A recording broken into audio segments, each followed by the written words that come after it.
ወንድ ልጅ በየትኛው ራስን የመጠበቅ ሂሳብ ነው የሴቶች ጸጉር ቤት ውስጥ ገብቶ ጥፍሮን የሚሰራው?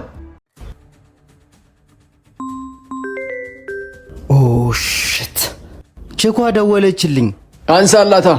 የሴቶች ጸጉር ቤት ነው ያለችው። ወረፋ ያጅልኝ ብያት ነበርና ወረፋ ይደርሱ ነው መሰለኝ ደወለችልኝ።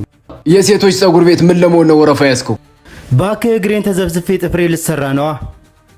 የሴቶች ጸጉር ቤት ውስጥ ገብተህ ጥፍረን ትሰራለህ? አዋ ምን ችግር አለው? ሁሉም ሰው አይደለ እንደሚያደርገው። ምን ችግር አለው እየተባሉ የሚጀመሩ ነገሮች ናቸው በኋላ ላይ የማይድኑ በሽታ የሚሆኑት። ራስን መጠበቅና ራስን መንከባከብ ከመቼ ጀምሮ ነው በሽታ የሆነው? ራስን ጠብቅ፣ ጽድት በል፣ ራስን ተንከባከብ፣ ችግር የለውም። ግን የሴቶች ጸጉር ቤት ውስጥ ገብቶ እግርን ተዘብዝፎ ጥፍርን መሰራት ለወንድ ልጅ የተሰጠው ባህሪ አይደለም። እሷ ስለሆነች ከፍላ የምታሰራኝ እንዳይደብራት ብዬ እኮ ነው። ከደበራት ገደል ትግባ። ገና ለገና እሷን ይደብራታል ብለህ አንተ የወንድነት ባህሪን ማጣት አለብህ?